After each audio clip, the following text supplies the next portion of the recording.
Ik heb een gat in de dag geslapen en toch ben ik moe. Ik kan bijna niet meer op mijn benen staan. Gisteren heb ik de hele dag gewerkt van 's morgens 8 tot 's avonds 11. En toen ik thuis kwam, was ik kapot. Ik ben zonder te eten of me uit te kleden in mijn bed gestapt en in diepe slaap gevallen.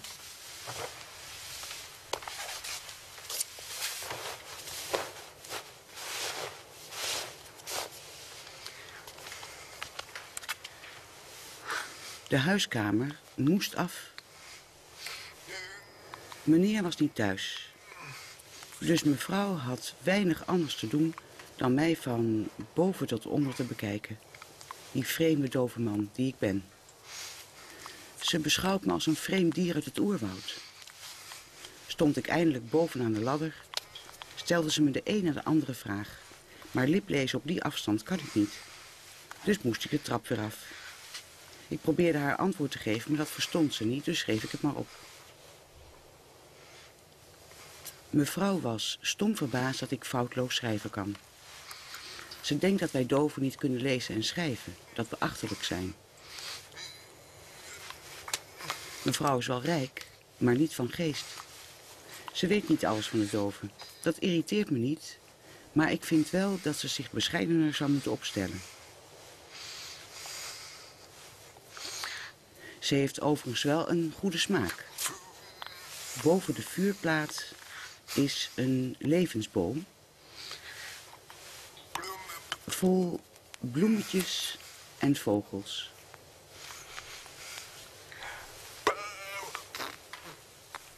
Op de voorgrond staat een pauw. De muren zijn zalmkleurig en hebben een fijn bloemmotief.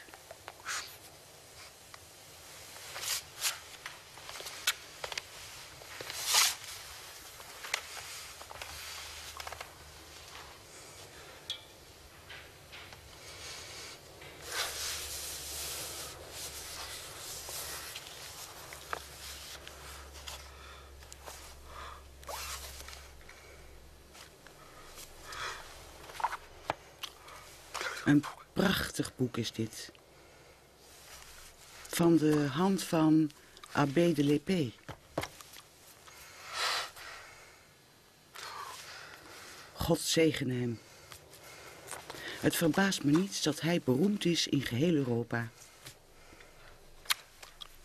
Koningen en keizers komen op bezoek om de abbé de openbare les te zien geven aan de doven. Hij is horend, maar hij gebaart voortreffelijk. Tot diepe ontroering van het publiek. Hij heeft mijn gedachten en gevoelens op papier gezet. Niemand heeft dat gekund zoals hij. Ik ben zo blij met het boek. Ik kan u niet vertellen hoezeer.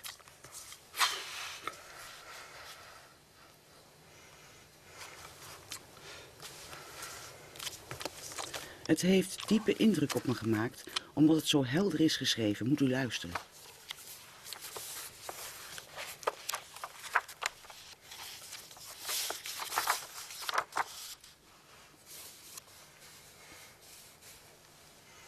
Hier staat het. Mensen denken dat het lesgeven aan doven moeilijk is. Maar dat is helemaal niet waar. Wat moeten de horenden doen? Ze moeten de informatie die hen via het oor bereikt aan de doven doorgeven in gebaren. De doven pakken die visuele informatie snel op. Het is net als met een huis. Wat niet door de deur kan wel door het raam.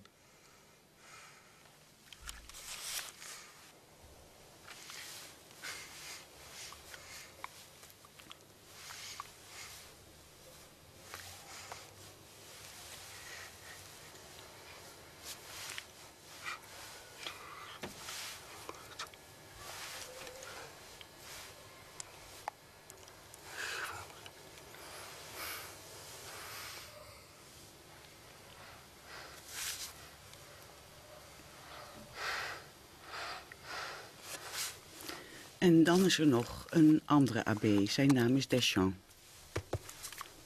Ook hij heeft een boek geschreven. En geeft les aan de doven. Maar hij maakt geen gebruik van gebaren. Daar is hij tegen. Hij schrijft baarlijke nonsens. Zijn beweringen over gebarentaal zijn volledig foutief. Ik heb pas zijn boek gelezen en ik voelde me verplicht om mijn taal te verdedigen. En om Abbé de Lépée mijn steun te geven.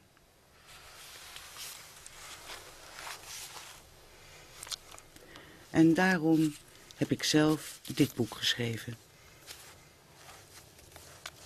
Het is een dun boekwerkje, in vergelijking met de dikke pillen van de geleerde heren. Maar ik moet ook werken voor de kost. 'S Avonds heb ik tijd om te schrijven. Maar overdag heb ik de behangkwast in mijn hand. Ik zou al mijn aandacht aan het schrijven willen geven, maar mijn lichaam eist slaap. Een voortdurend conflict. Hoe vaak ben ik niet boven mijn schrijfsels in slaap gevallen?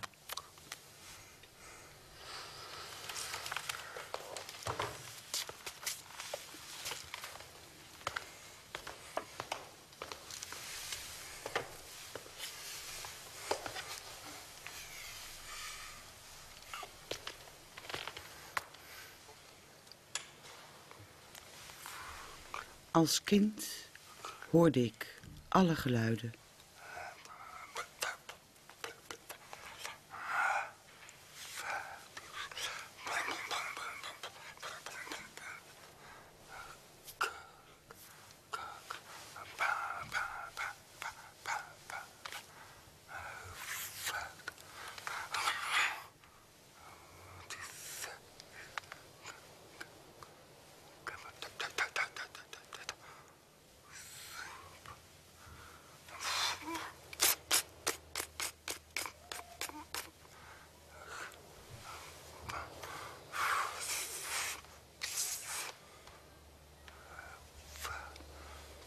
Alle geluiden in de verste verte hoorde ik.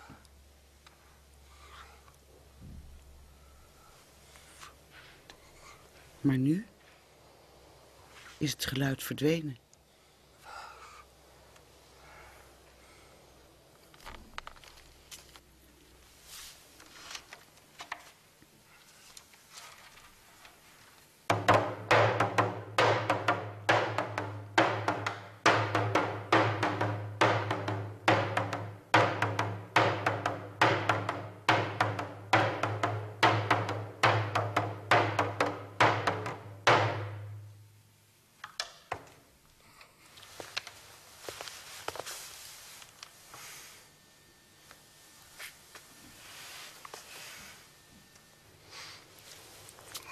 Mevrouw regeert haar huis als een vorstin.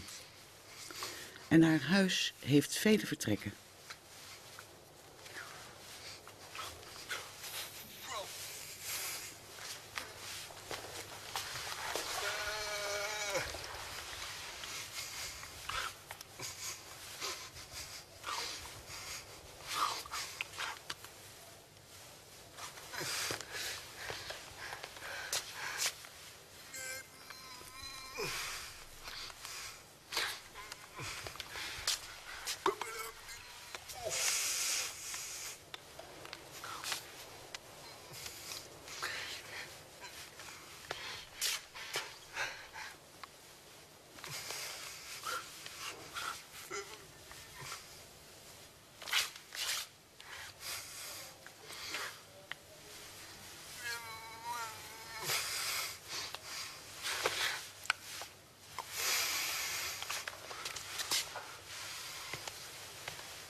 En al die vertrekken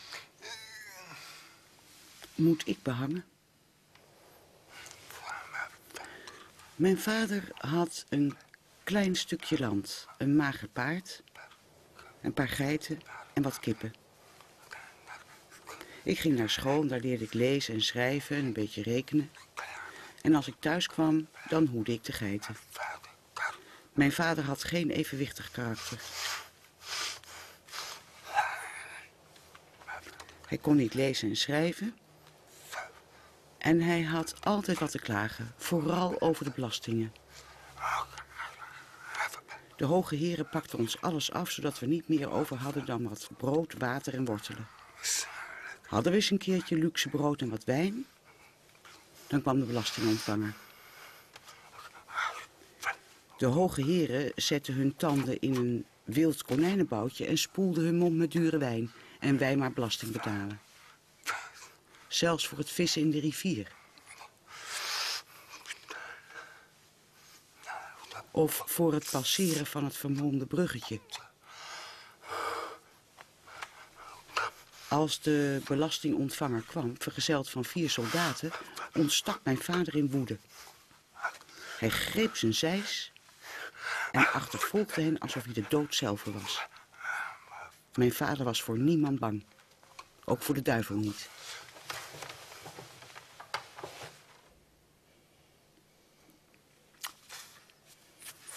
Onlangs vroeg een vriend aan mij of ik wist hoe je het woord gezant moest gebaren, maar dat wist ik niet. Ik heb eens om me heen gevraagd, maar iedereen bleef het antwoord schuldig. En er schoot me ook geen enkel gebaar te binnen. Een gezant, wat is dat precies? Er is een koning, die roept een heer bij zich. En die heer gaat naar een andere koning.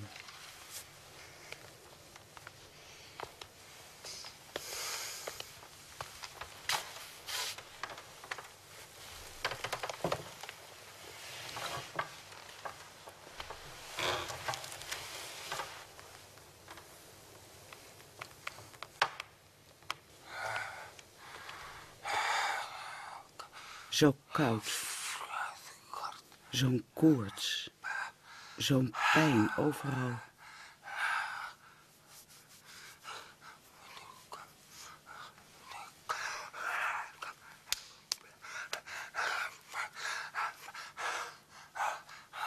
Nachtmerries.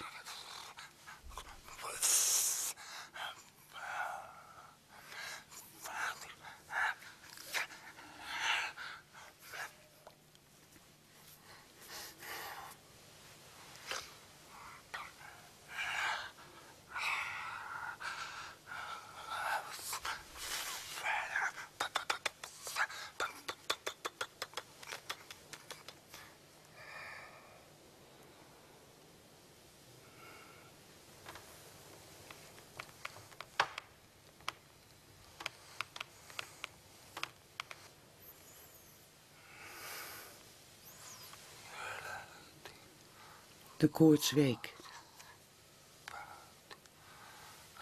Ik deed mijn ogen open. Alles was zo stil. Ik keek naar de balk aan de zoldering. Naar het zonlicht dat door het raam op de broek scheen die over de stoel hing. Ik probeerde op te staan, maar ik was te zwak. Mijn kaak verlamd. Mijn armen zo dun. Mijn ribbenkast een wasbord gelijk.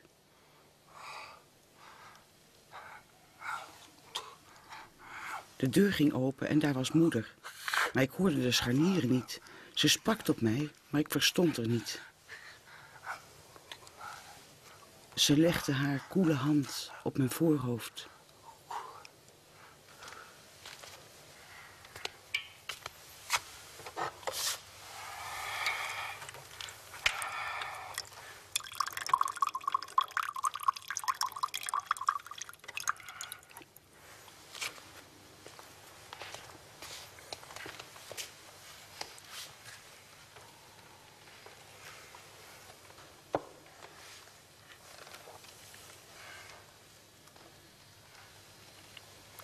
Over 1 gebaar kan ik bladzijden vol schrijven.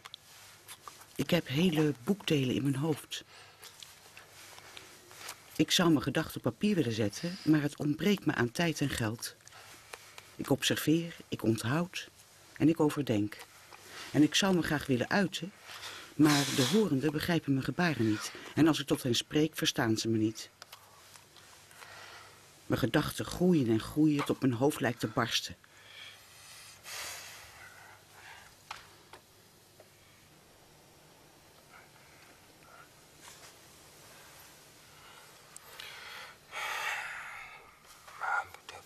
Moeder was altijd zo vrolijk, maar toen werd ze somber.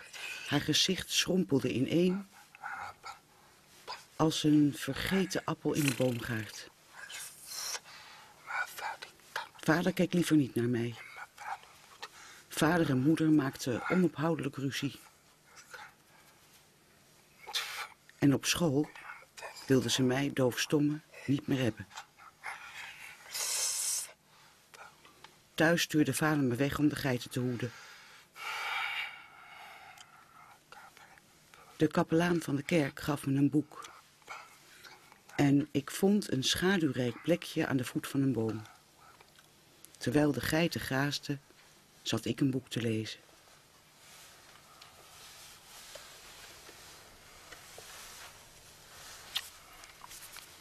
Vrienden heb ik nooit gehad.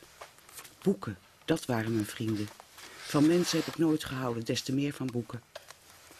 Thuis hadden we geen boeken, behalve de Bijbel van mijn vader. Maar daar mocht niemand aankomen, ook moeder niet. De kapelaan van de kerk had planken vol met boeken.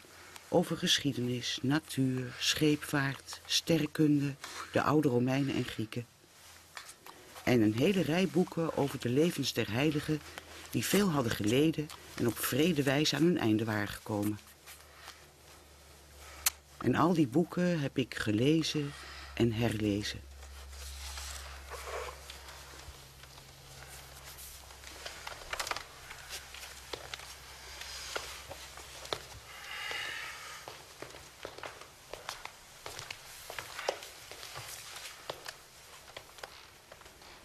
Ik zit en lees een boek als plotseling een steen mijn voorhoofd raakt. De geiten grazen. Ik zie niemand. In de verte wuift het koren.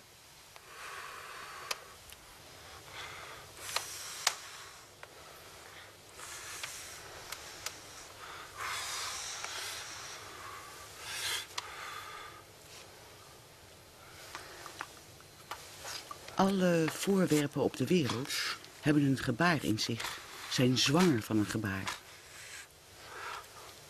Kijk naar de lucht en zie de vogel.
Ik zie meneer kapelaan, maar hij kijkt niet naar mij, maar naar iets achter me.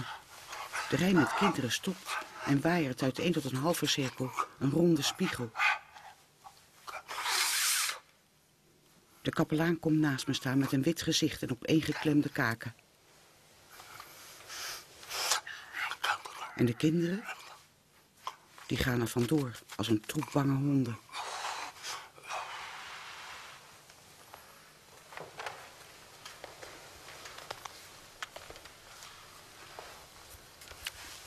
Gebarentaal is beeldend en visueel.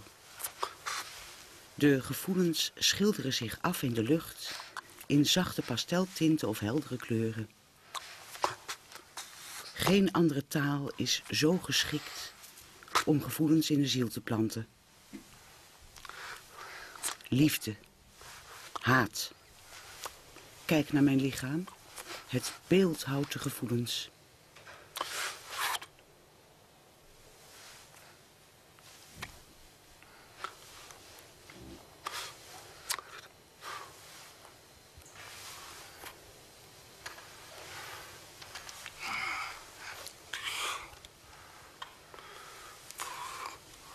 Als kind kon ik niet gebaren. Wie had het me moeten leren? In het dorp, in het dal, was geen enkele andere dove te bekennen. Ik had geen spiegelbeeld. Behalve de lachspiegels van de kinderen in mijn dorp. Als vader niet keek, maakte moeder zelfbedachte gebaren. Vader kende maar 1 gebaar. Meer niet. Als ik me onbespied achtte, maakte ik gebaren voor mezelf. Geen gebarentaal, maar losse gebaren. Dove kinderen kunnen wel degelijk een taal leren, gebarentaal namelijk. Dat is gemakkelijk en vanzelfsprekend. De natuur heeft ons doven de taal gegeven. We kunnen niet horen, maar we zien als de beste. We laten ons niet afleiden door geluid. We aanschouwen de wereld en onszelf. Als men dove kinderen het gebaren verbiedt, maakt men wilde dieren van ze.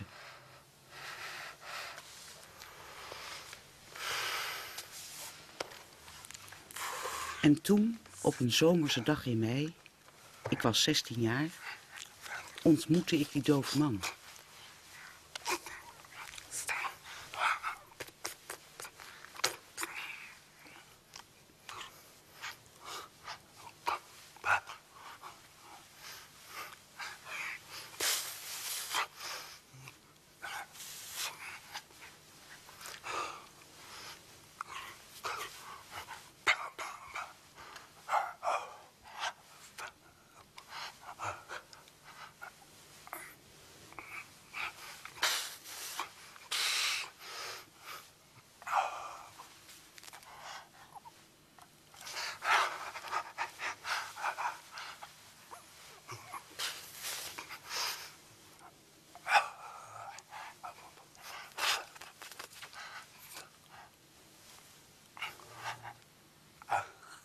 Jaren had ik gewacht op iemand zoals hij.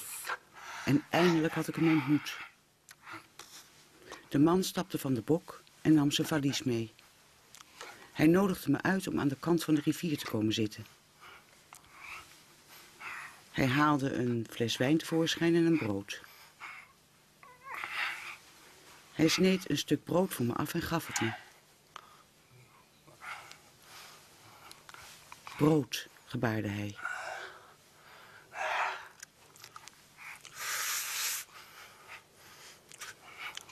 En zo gebaar je wijn. Die middag maakten we gebaren. Urenlang. Ik kon er niet genoeg van krijgen.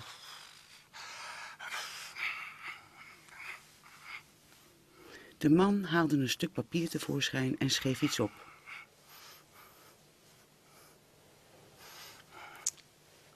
Als je ooit naar Parijs gaat, moet je dit stuk papier aan iemand laten zien.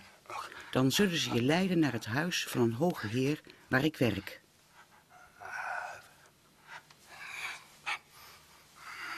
We namen afscheid.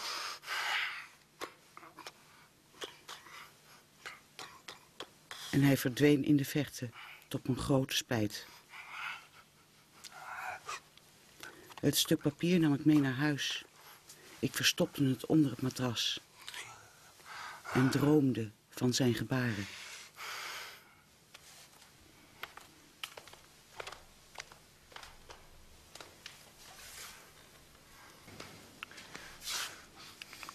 Het is zo druk buiten. Het krioelt er van de mensen, zoals dat op zondag kan zijn. In de tuinen rondom het paleis zitten oude mensen in de schaduw van de bomen. De dames babbelen en laten elkaar hun nieuwste hoeden en jurken zien. Bij de vijver spelen de kinderen met papieren bootjes. Ik zat daar zo rustig en dronk een glas limonade.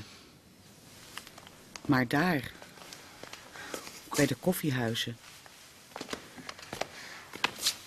daar verdringen de mensen zich voor deuren en ramen om een glimp op te vangen van de man die staand op tafel een toespraak houdt. En de mensen juichen.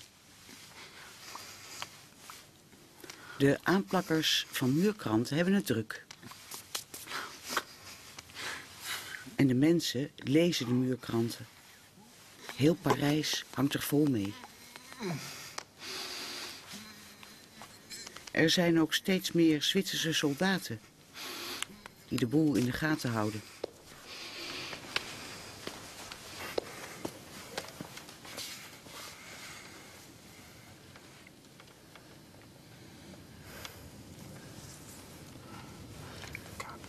De kapelaan wilde mij zijn steun geven. En daar zaten we dan. Vader, moeder en ik. Ik wil graag naar Parijs, zei ik. Vader lachte. Naar Parijs? Wat ga je daar doen? Werken, zei ik. En voor welk werk denk jij dan wel geschikt te zijn? Meubelmaker, zei ik. Wat zegt hij? Vroeg vader. Hij begrijpt het niet, zei ik. Ik zal het wel even opschrijven. Meubelmaker, lijstenmaker, behanger, boekbinder. Ik gaf het stuk papier aan de kapelaan zodat hij het kon voorlezen. Maar mijn vader giste het uit zijn handen en scheurde het in stukken. Zeg maar tegen hem dat als hij naar Parijs gaat, hij werk kan zoeken dat hij in ons weegt. In het armenhuis, daar komt hij terecht. Zeg dat maar tegen hem. Laat maar, zei ik. Ik begrijp het al.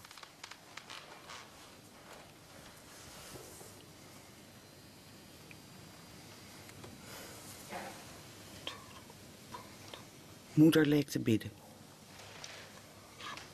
Ze staarde naar haar handen. Haar gezicht vertoonde geen enkele expressie. Geen spot, geen verdriet, geen verbazing, geen haat,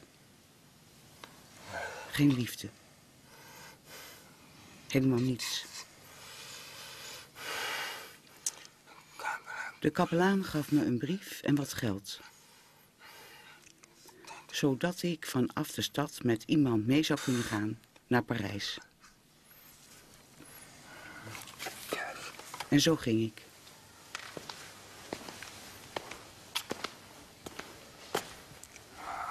Met niet meer dan de kleren die ik aan had en de schoenen aan mijn voeten. Ik was onderweg toen opeens moeder kwam aanrennen. Ze was buiten adem. We gingen zitten. Ze had een appel, wat wortelen en spek in een doek geknoopt. Die gaf ze aan me.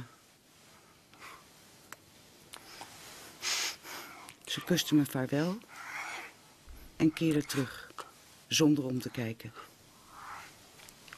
En ik liep, en ik liep, en ik liep.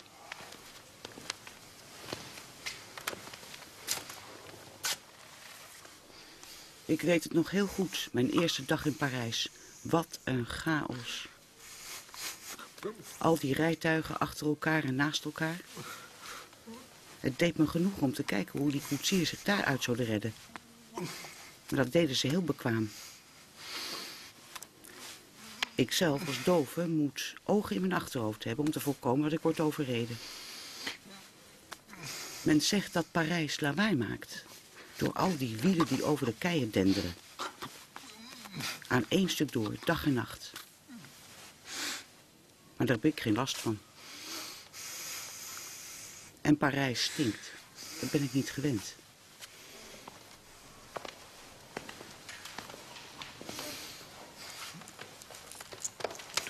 In mijn geboortedorp ruikt het naar bloesem en bloemen. Maar die stank in Parijs is vochtig, verstopt de neus en vult de maag. Als het regent, stijgt het water in de straten. Zodat de dames zich gedwongen voelen om zich door de heren op de rug te laten nemen.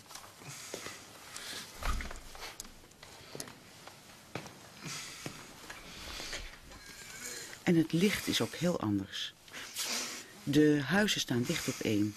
Als ik mijn raam open doe, kan ik gemakkelijk de overzijde raken. De huizen hebben 4 tot 5 verdiepingen en boven is maar een smalle strook lucht, zodat er nooit zon in de stegen valt. Het is er vochtig, de muren zijn zwart berookt, de straten smerig. De wereld heeft verschillende steden, waaronder Parijs, hier dus. Dit vochtige, donkere hol waar ik woon. Ik kan het me niet voorstellen.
Horen?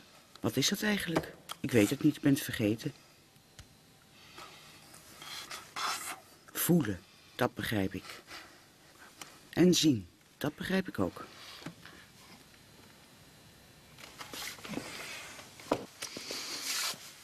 En er valt zoveel te zien. Al die mensen die leven op straat en van de straat.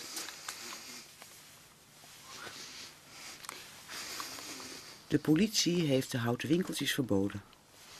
Maar de kraampjes die 's morgens worden opgebouwd en na verkoop weer worden afgebroken, die zijn wel toegestaan. En er is zoveel te koop op de markt.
En hoe wordt al die koopwaar vervoerd?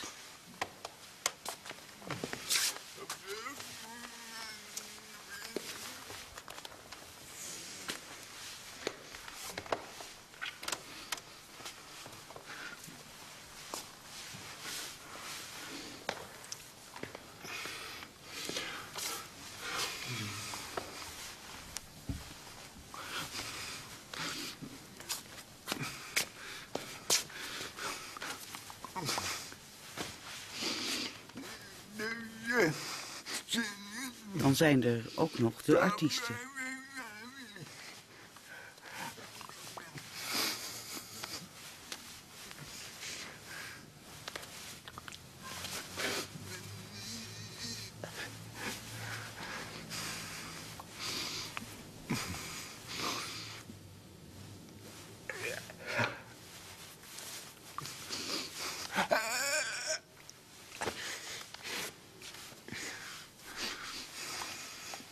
Op de hoek van de straat zit de openbare schrijver, die brieven schrijft voor mensen die niet kunnen lezen en schrijven. Tegen betaling. En er worden heel wat brieven geschreven tegenwoordig.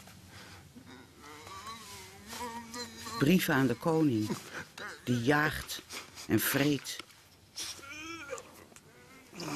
En geen enkel contact heeft met zijn volk. De broodprijs stijgt en stijgt.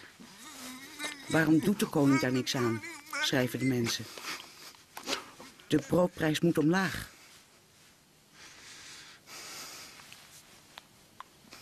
Moeders kunnen het zich niet meer veroorloven om brood te kopen. En zijn als gevolg daarvan gedwongen om hun kinderen te vondeling te leggen. En dat is wreed.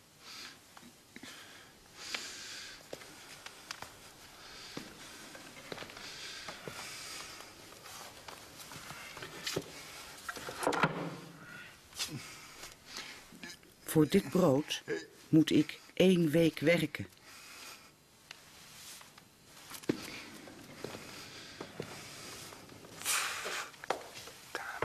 Een kamer had ik snel gevonden.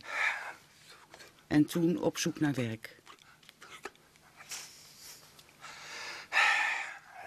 Elke dag weer.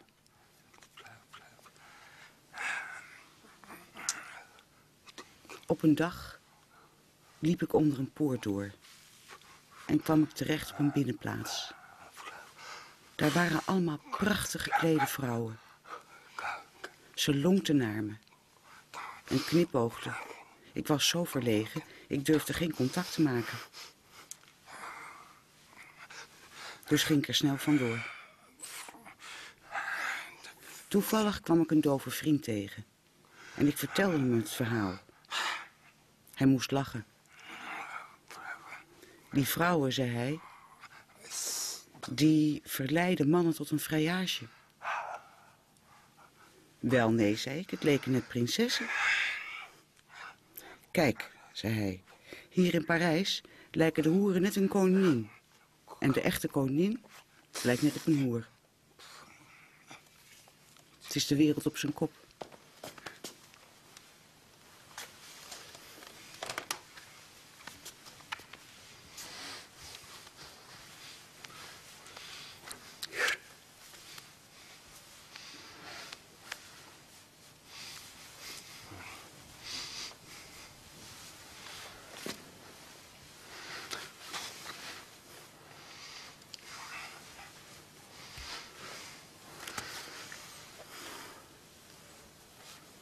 Aha, het woord gezant. Waar ik het gebaar niet voor wist. Nu weet ik het. Gezant.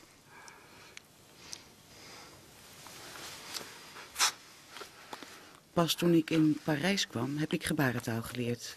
Van mijn vriend. Hij is doof geboren en van Italiaanse komaf. En hij werkt bij voorname families.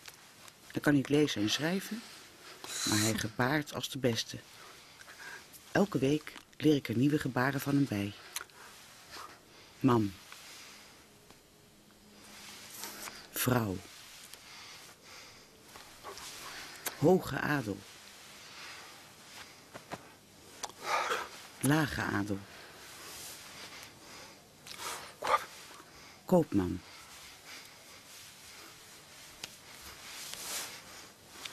Baas.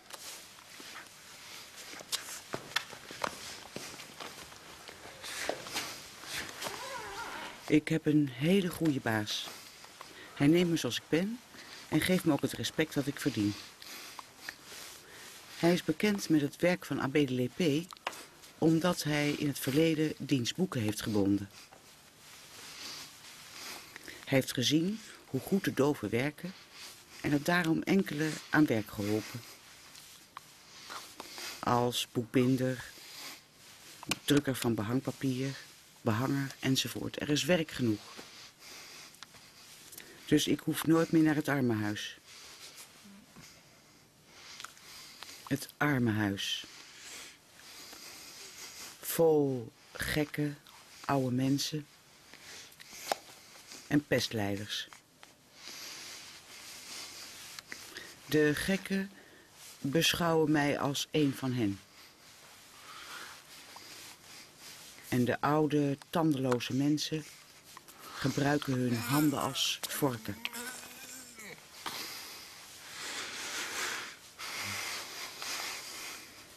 De situatie in het armenhuis is uitstekend. Het eten is er goed. De bedden zijn prima. En toch is het er niet goed. De gekken hebben geen respect voor elkaar. Ze hebben geen respect voor mij. Ik trouwens voor hen ook niet. En ik ben er zelfs mijn zelfrespect verloren. Ik ben er 2 keer geweest, maar nooit meer.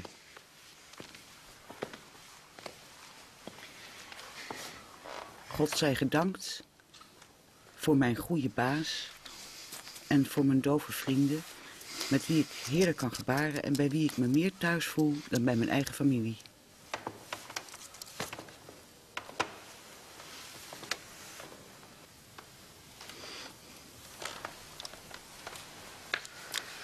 Hoe is gebarentaal ontstaan?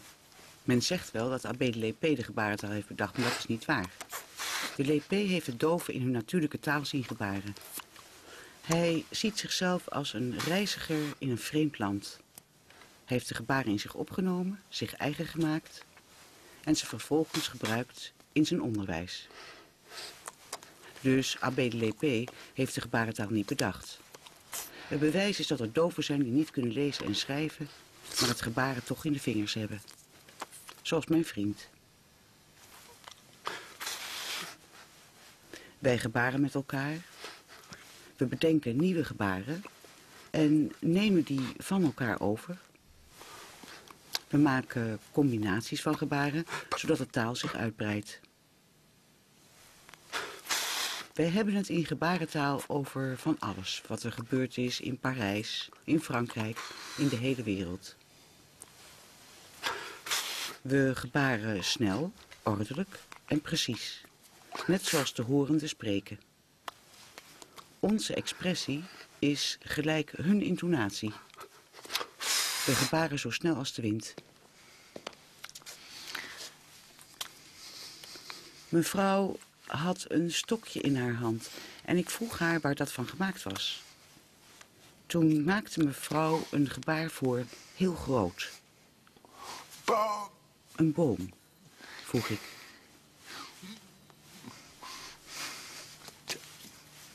Een rots, is het van steen misschien?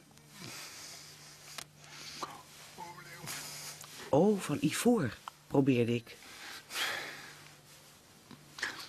Toevallig was er een dove vriend aanwezig die het stokje aandachtig bekeek. Toen maakte hij een gebaar voor heel groot en vervolgens voor vis. En daardoor begreep ik dat het stokje gemaakt was van walvisbalein.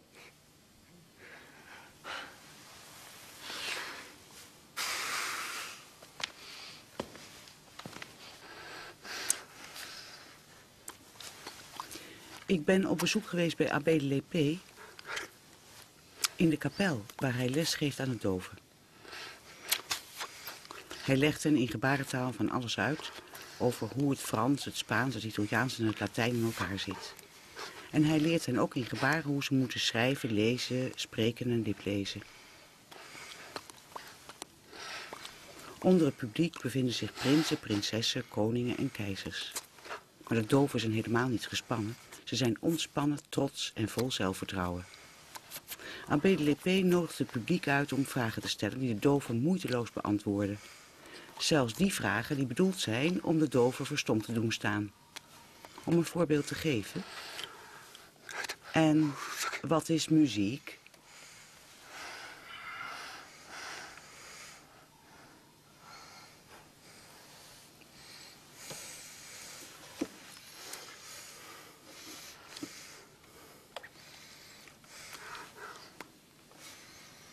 Er is een groot verschil tussen de Lépée en Deschamps.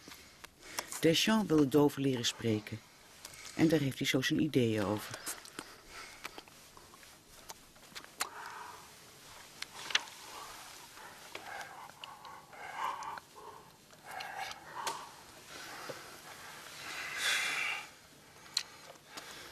Dat moeten de dove leerlingen dus doen. Ze begrijpen niet waarom en ze leren er ook niets van. Ze verliezen hun vertrouwen en hun geduld. Het is nog gemakkelijker om de hondjes te leren dansen dan de doven te leren spreken door hen de vinger in de keel te steken. Ik ben een voorstander van gebarentaal. Als doven kunnen lezen en schrijven is dat een voordeel voor hen.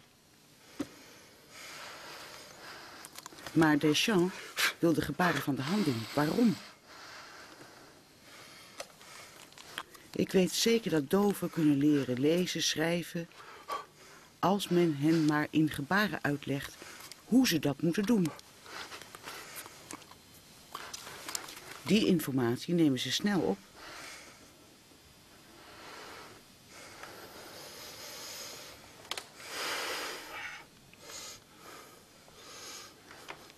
Ik kan niet praten. Ik haat praten.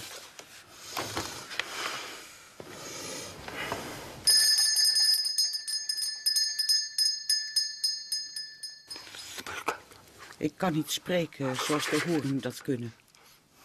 Mijn mond is verlamd, mijn tanden verdwenen, de lucht vervliegt. Ik kan niet praten en ik wil het ook niet. Proberen jullie maar eens te spreken met een verlamde kaak. Dat is onmogelijk. Ik heb zin in wijn. Ik wil niet denken, maar dromen. Ik wil niet weten, maar vergeten. Ik wil geen verleden of toekomst. Ik wil het nu.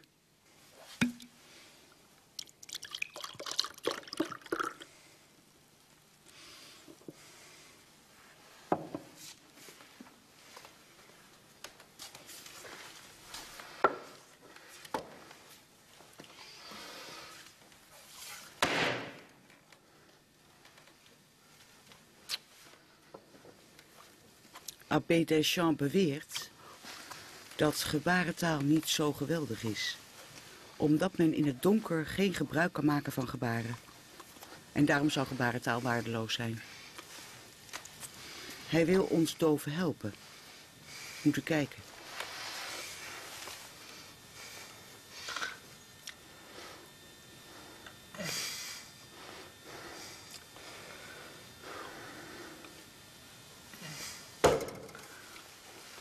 En nog een ander idee van Deschamps.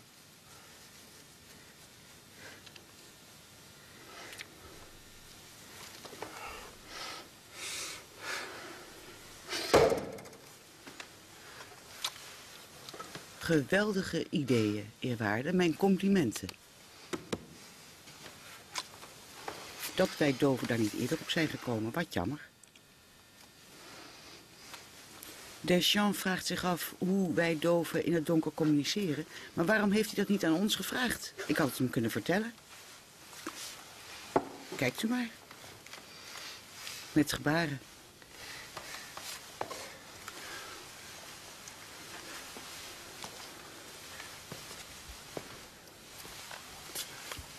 Eenvoudig en logisch.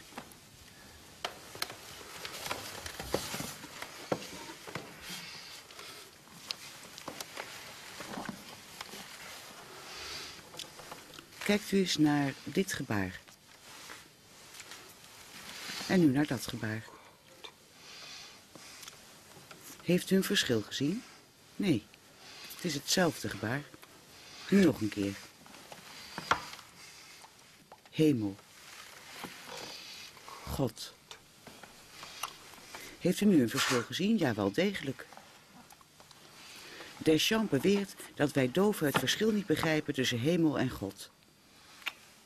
Omdat hij alleen maar kijkt naar onze handen en niet naar ons gezicht. Met onze handen maken we hetzelfde gebaar, maar de gezichtsexpressie is verschillend. Bij hemel is het gezicht neutraal en bij God als in aanbidding. Gebarentaal is precies en genuanceerd, maar Deschamps is niet in staat om onze expressie waar te nemen.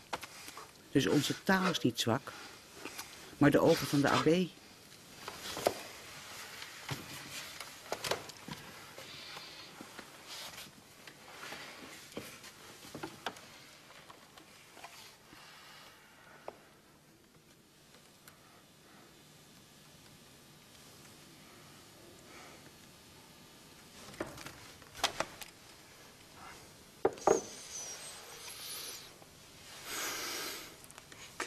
Haar naam is Fleur. Ze heeft een gezicht zo mooi als een bloem. Haar ogen lijken op een korenbloem. En ze heeft rode blosjes als een klaproos.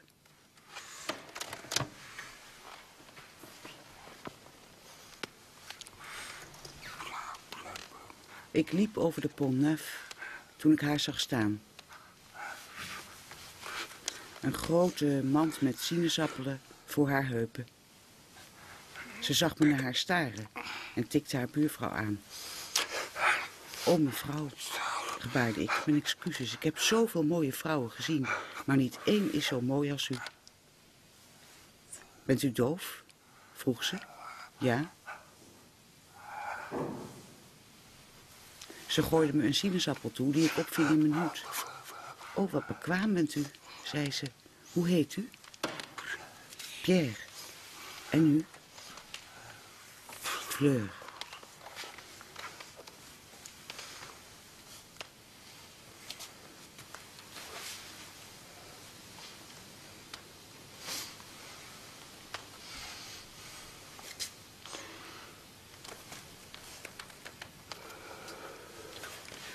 Er komt een horde mensen voorbij met fakkels.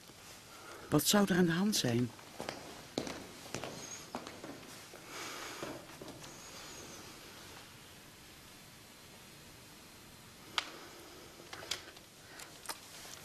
En daar in het gewoel ligt Abbé Lépée. Hij is moe en ziek. Hij wil het brandhout niet aanspreken, omdat hij wil bezuinigen voor het onderwijs aan de dove kinderen. Hij ligt te bed en men zegt dat het zijn sterfbed zal zijn.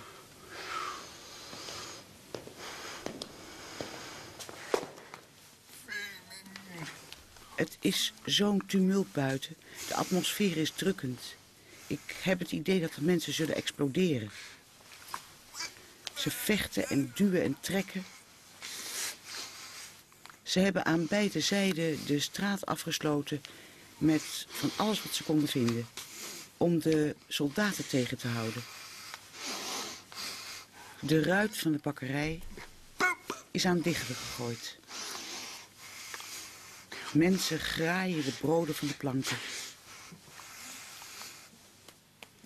Moeders storten zich als leeuwinnen op de balen met meel en steken er hun messen in, alsof het de koning zelf is die ze vermoorden. Ik heb het gevoel dat ze de korenhal zullen bestormen. Of de Bastille. Of de menigte trekt naar het paleis om de koning naar buiten te sleuren. De koning heeft zijn macht verloren. Straks verliest hij nog zijn kop.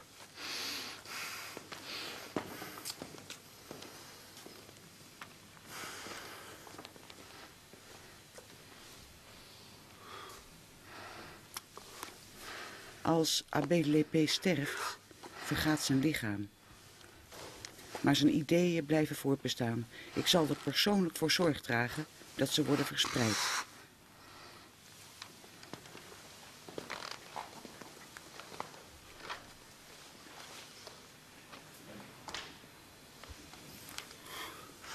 Weg met de onderdrukking.